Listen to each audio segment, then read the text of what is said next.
आया था, तुमसे बना मेरा जीवन सुंदर सपन सलोना, मुझसे जुदा न होना, मुझसे खफा न होना।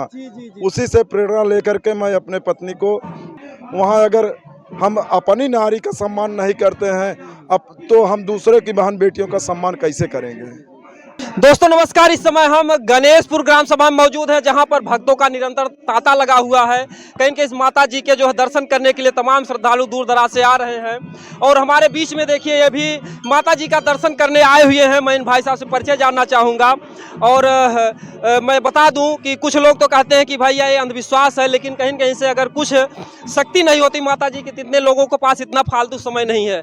आज के महंगाई के दौर में हर व्यक्ति परेशान है, लेकिन कहीं न कहीं से अगर कहीं कोई श्रद्धा भाव अगर लाभ व्यक्ति का नहीं होगा तो यहाँ पर दर्शन करने के लिए नहीं आएगा। क्या नाम भैया?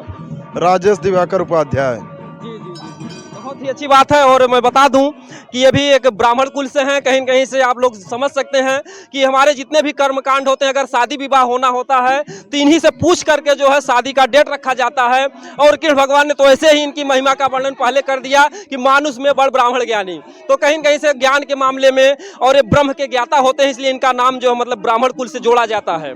तो बड़े अच्छी बात, मतलब सौभाग्य की बात है। और आपका हमारे चैनल पर बहुत बहुत स्वागत, अभिनंदन है।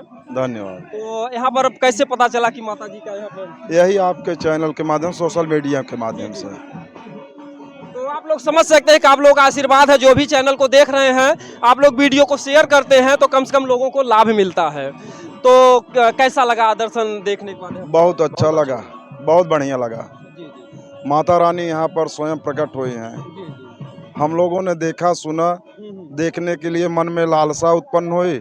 हम हैं और हमारे भाई सूर्य प्रकाश मिश्रा हैं, हम लोग दोनों चल दिए माता रानी का दर्शन करने के लिए। और यहाँ आकर के हमको बड़ा सुकून मिला, बड़ा अच्छा लगा है। और वाकई यहाँ पर माता रानी प्रकट हुई हैं। तो जो यहाँ पे नहीं आ पा रहे हैं वो कैसे क्या करें? जो है माता जी के लिए तमाम लोग दूर दराज से हैं, देखते हैं वीडियो में। वो लोग वीडियो के माध्यम से दें। मैं तो यही अपील करूँगा कि लोग आएँ और यहाँ माता रानी का दर्शन करें। चूँकि नवरात्र का समय चल रहा है, लोग विंध्याचल, कड़े, शीतला, मैहर तमाम जगह जाते हैं। यह तो हमारे नज़दीक है। यहाँ अगर माता जी स्वयं आकर के प्रकट हुई हैं तो उनका दर्शन हम लोगों के लिए सौभाग्य की बात है। और बहुत ही अच्छी बात है। और कहीं कहीं से मैं बता दूं कि देवी के अवतार में आपके घर में जो बहन बेटियां, वो भी कहीं कहीं से देवी के अवतार में उनको माना जाता है। अभी नवरात्र में जो हमारे देश के माननीय मुख्यमंत्री जी हैं, छोटी छोटी बच्चियों के चरणों की पूजा करते हैं। 9 बच्चियों को जो है, तो कहीं कहीं छोटी छोटी बच्चियों को जो है यहाँ पर सम्मान दिया जाता है। लेकिन हमें बहुत दुख के साथ कहना पड़ रहा है कि आज भी बच्चियों को दहेज प्रथा में जलाया जा रहा है। कभी बेचारी सती प्रथा में जलती थी, आज कहीं दहेज प्रथा में, कहीं हत्या, बलात्कार, तमाम तरीके से 3000 बच्चियां मारी जाती हैं सिर्फ दहेज में हमारे उत्तर प्रदेश में। और इसके लिए हमारा समाज दोषी है।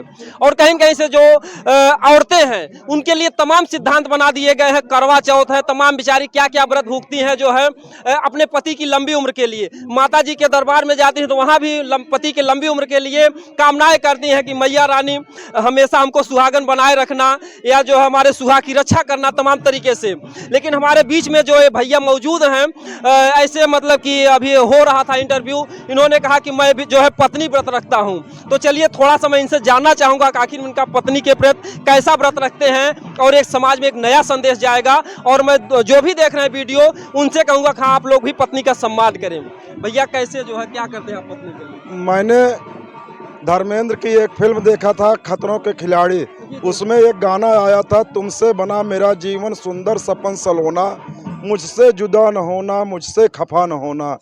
उसी से प्रेरणा लेकर के मैं अपने पत्नी को स्वयं की अर्धांगिनी मानता हूँ। और यही सोचता हूँ कि वह किसी की बेटी है, किसी की माँ है, मेरी पत्नी है, किसी की बहू है, किसी की बहन है, किसी की दादी लगेगी, किसी की मामी लगेगी। एक पत्नी अनेकों रूप हैं। तो जब हम उसी स्त्री से पैदा हुए हैं तो हम उसका सम्मान क्यों न करें। इसलिए हम अपनी पत्नी का सम्मान करते हैं। और वो भी हमारे यहाँ उस देश में, यत्र नार्यः पूज्यन्ते रमन्ते तत्र देवता, जहाँ नारियों की पूजा होती है, वहाँ अगर हम अपनी नारी का सम्मान नहीं करते हैं, अब तो हम दूसरे की बहन बेटियों का सम्मान कैसे करेंगे।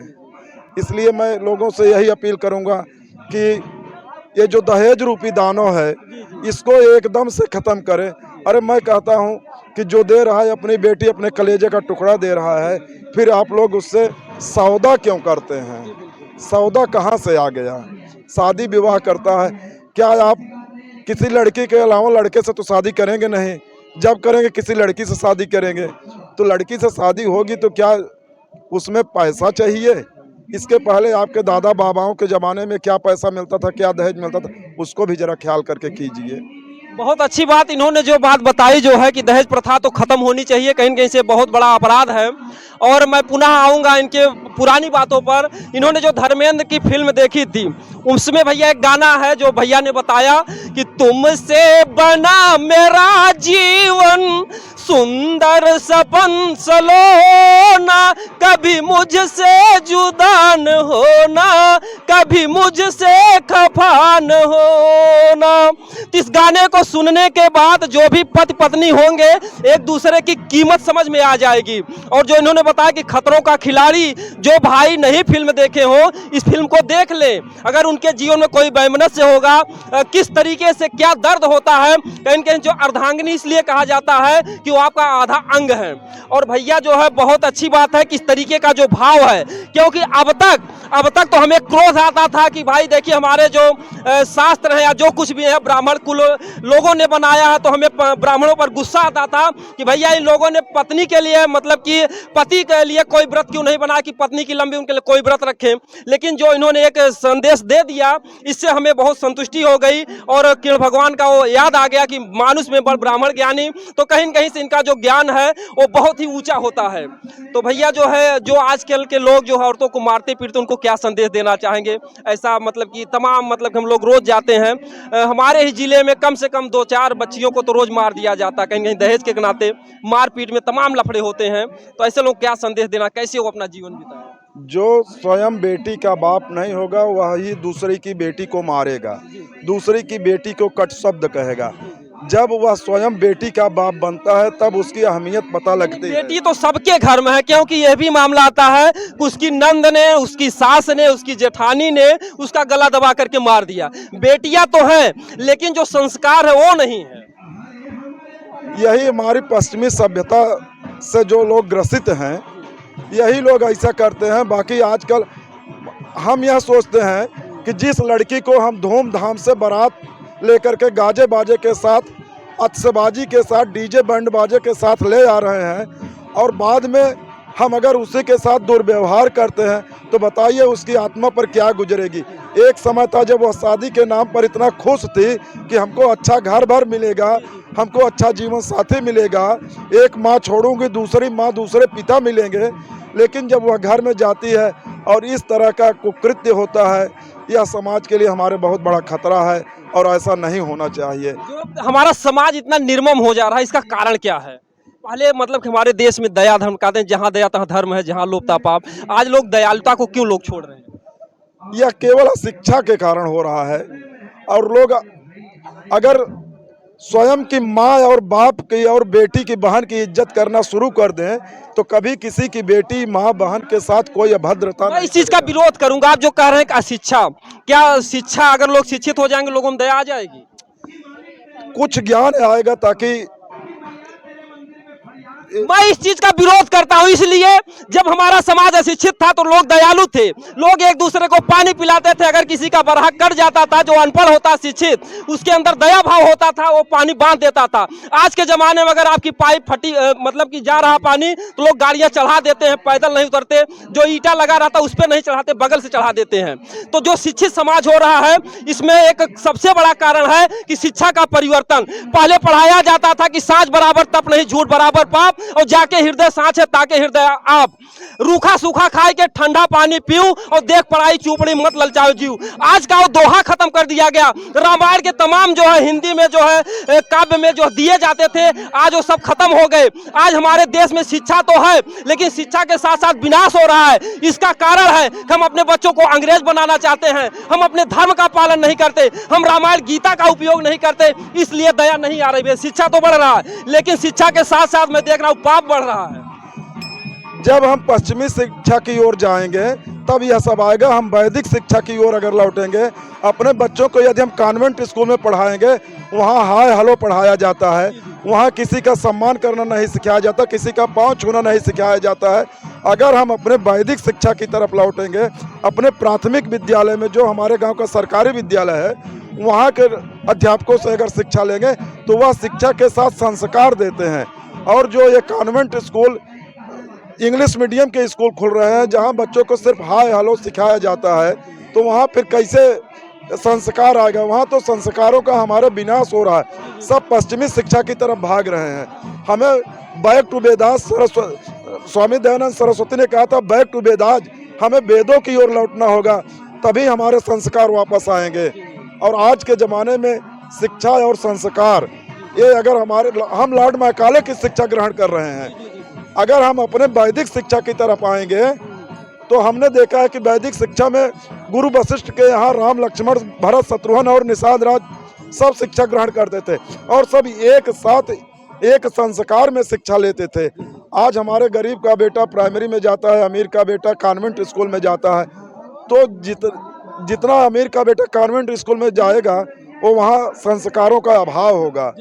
जो हमारे प्राथमिक विद्यालय में वेदों की तरफ लौटेंगे, संस्कार वहाँ निश्चित है कि संस्कार दिए जाते हैं। हम लोगों के ज़माने में पीटी होती थी, एक विषय नैतिक शिक्षा का चलता था।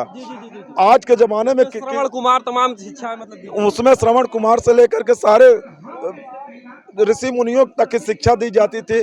माता पिता के प्रति किस तरीके का व्यवहार करना चाहिए, कैसे रहना चाहिए, परिवार के प्रति किस तरीके से रहना चाहिए, भाई के प्रति। मैं देखता हूँ कि रामायण में काल में सिर्फ भाई भाई में तब भी झगड़ा था। राम अयोध्या का राज न लेने के लिए अड़े थे और भरत यह अड़े थे कि यह राज्य आपका है, आप लीजिए, इसको मैं क्या करूँगा। तो आज यह है कि भाई भाई को नहीं देखना चाहता है। जब हम वेदों की ओर लौटेंगे, अपने पुरानी शिक्षा पद्धति की तरफ लौटेंगे, तो सारी समस्याएं अपने आप खत्म हो जाएंगी। बहुत अच्छी बात है, इन्होंने बहुत ही अच्छी बात बताई। और मैं अपने चैनल के माध्यम से एक बात बता देना चाहता हूँ आप लोगों को कि गुरु कितने भी अच्छे हो जाएंगे, सबसे बड़े गुरु जो है, सबसे बड़ी पाठशाला माँ बाप होते हैं। अगर आप दयालु हैं, दयालु होंगे कैसे? अगर आप शाकाहारी होंगे, अगर आपको जो है ज्ञान होगा कि मीन मान जो करे हारा और 64 जन्म गिद्ध है उतारा, और कहते हैं कि दया धर्म नहीं है मन में तो मुखड़ा क्या देखे दर्पण में। अगर आपके दिल में दया नहीं है तो आप कुछ भी करिए। और आपको मैं एक छोटा सा एग्जाम्पल दे दूं, मतलब कि एक कमरे में 10 कुत्तों को बंद कर दीजिए, एक रोटी डाल दीजिए, रोटी पड़ी रह जाएगी, 10 कुत्ते लड़के मर जाएंगे। और एक जो बकरी है उसको आप थोड़ा सा दे दीजिए, सब खा के मस्त हो जाएंगी, कोई मरेगा नहीं, क्योंकि बकरी शाकाहारी है। कहते हैं कि बकरी पाती खात है ताकि खींचत खाल, और जे नर बकरी खाते ताकर कौन हवाल। अगर आप मांसाहारी हैं तो आपका बच्चा भी क्रूर होगा। आप उसको संत महात्मा से पढ़वाएंगे तो भी उसके अंदर संस्कार नहीं आएगा, वही क्रूरता आपके साथ करेगा। जो आज माँ बाप सताए जा रहे हैं, बच्चों की गलती नहीं है, आपकी गलती है। आपने संस्कार नहीं दिया, आपने अपने बच्चों को मतलब कि शाकाहारी नहीं बनाया, उसे कभी धर्म नहीं सिखाया। वो क्या जानेगा कि बड़े भाग्य मानुष तन पावा और सुर दुर्लभ सदग्रंथ में गावा। ये मानुष जन्म कितना बड़ा अनमोल है कि आपके पासा ना पड़े और फिर 84 जाए। अगर आपने मानव जीवन पाकर प्रभु का भजन नहीं किया, नहीं प्रभु का भजन कर सकते हो, तो आइए यहाँ पर माता जी का दर्शन कीजिए। यहाँ पर आपको बहुत अच्छे अच्छे संस्कार मिलेंगे। जिनको भी लगता है कि हमारा वीडियो समाज हितैषी है, इस वीडियो को ज्यादा से ज्यादा शेयर करेंगे। एक बार मैं पुनः कहना चाहूंगा, जो भी लोग हैं शाकाहारी हो, अपने धर्म का पालन करें, तभी एक सुंदर भारत का, हमारा भारत विश्व गुरु बन सकता है। जब तक आप मांसाहारी रहेंगे, आपका बच्चा क्रूर होगा। जय हिंद।